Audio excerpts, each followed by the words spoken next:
Assalamualaikum warahmatullahi wabarakatuh. Halo semuanya, welcome back to my channel. Balik lagi dengan saya, Vita Permatasari. Hari ini kita akan belajar tentang medan listrik statis. Sebelumnya kita sudah belajar tentang gaya kolom ya, atau gaya listrik. Sekarang kita lanjut ke medan listriknya. Untuk garis-garis gaya listrik itu sendiri ada muatan positif ya. Jika muatan positif, medan listriknya itu menjauhi muatan ya. Jadi keluar dari muatan. Ini gambarnya bisa dilihat. Ini jika bergerak. Kemudian untuk muatan negatif, sedangkan untuk muatan negatif itu memasuki muatan.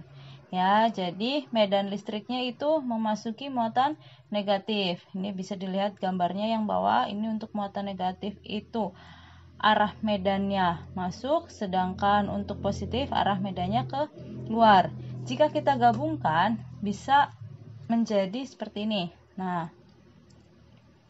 kalian bisa lihat di sini gambarnya ya, gambar bergeraknya. Ini ada muatan positif, yang sebelah kanan ada muatan negatif.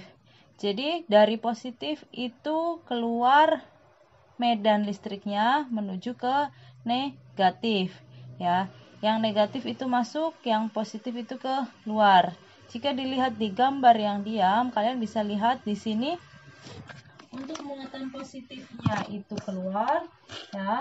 Keluar dari muatan positif, kemudian masuk ke muatan negatif, seperti itu. Ini bisa dilihat juga di gambar yang sebelah kiri, keluar dari positif, yang kanan itu masuk ke negatif. Untuk kuat medan listrik ya, semakin jauh dari muatan, kuat medan listrik akan semakin kecil. Arahnya menjauhi muatan positif ya, seperti yang sudah saya sampaikan tadi, bahwa kuat medan listrik itu arahnya menjauhi muatan positif atau keluar dari muatan positif. Ini keluar, ini yang ke atas juga keluar, ini ke bawah juga keluar.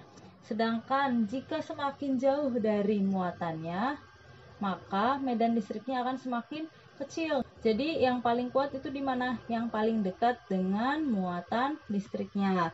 Untuk persamaannya itu sendiri bisa dituliskan E sama dengan K per R kuadrat ya. Di mana E adalah kuat medan listrik, Q itu muatan listrik, R adalah jarak suatu titik ke muatan ya. Untuk satuannya bisa dilihat di sini. Untuk E itu Newton per kolom, untuk muatannya kolom, sedangkan jaraknya adalah meter. Untuk kuat medan listrik di suatu titik yang dipengaruhi oleh dua buah muatan atau lebih.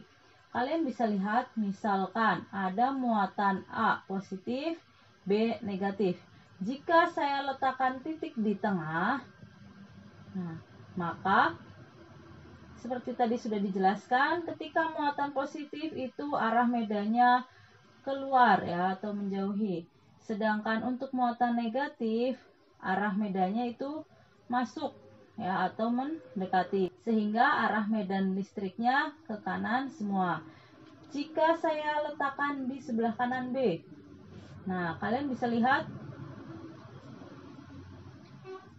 ya, yang hijau ini yang negatif, ini mendekati muatan negatif, yang merah ini positif menjauhi muatan positif.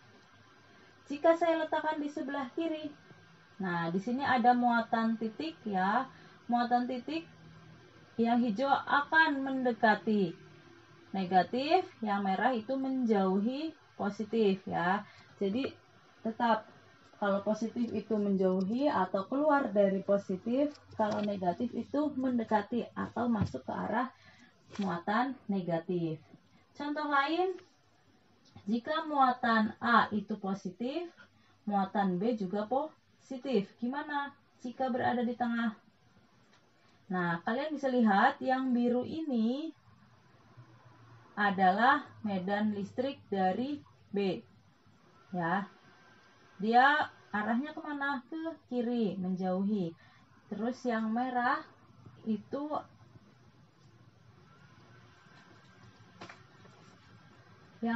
medan listrik dari A. Arahnya kemana? Menjauhi juga ya, karena ini sama-sama positif. Kita lihat jika di sebelah kanan. Nah, keduanya menjauhi, jadi ke kanan semua. Jika di sebelah kiri,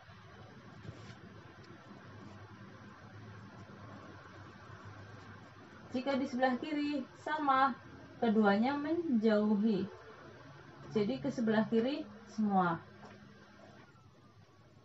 Jika ada dua buah muatan negatif ya, muatan A negatif, muatan B juga negatif, itu gimana? Kita lihat di tengah. Jika muatan titiknya di tengah, nah kita lihat yang hijau ya, yang hijau mendekati negatif muatan B, yang pink ini mendekati yang negatif A. Jadi jika muatannya negatif, kuat medan listriknya itu mendekati muatan negatif ya, atau masuk ke muatan negatif. Kita lihat di sebelah kanan.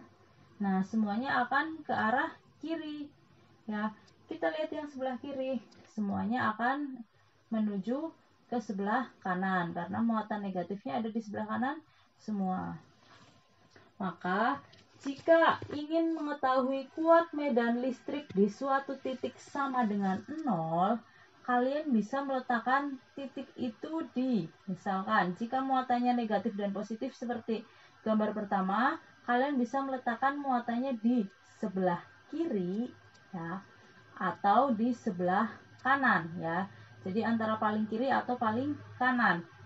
Jika muatannya sama-sama positif atau sama-sama negatif, kalian bisa meletakkan titiknya itu di tengah-tengah ya. Kenapa? Karena arah medan listriknya itu saling berlawanan ya, atau saling mengurangi. Otomatis nilai kuat medan listrik yang ke kanan akan sama dengan nilai kuat medan listrik yang ke kiri nilainya. Ya, posisinya ini belum tentu di tengah ya, bisa agak geser sedikit seperti itu. Tinggal gimana nilai muatan listriknya.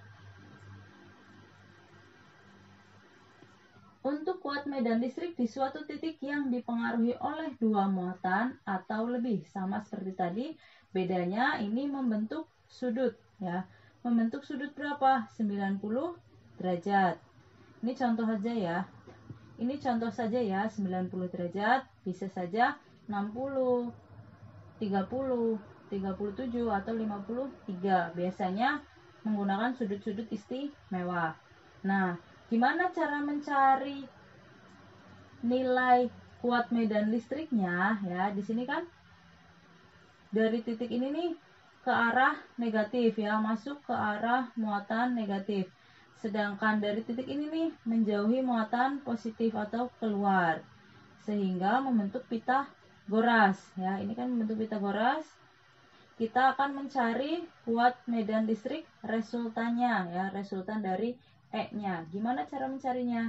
Kalian bisa gunakan ER itu sama dengan akar dari EA kuadrat ditambah EB kuadrat ditambah 2 kali EA dikali EB. Jangan lupa dikali cos theta ya. Theta ini nanti sudutnya tergantung, bisa 90, 60 seperti yang sudah saya katakan tadi. Ini untuk kuat medan listrik. Setelah ini kita akan coba ke contoh soal ya, dan latihan soalnya. Nanti kalian bisa coba latihan soalnya di rumah.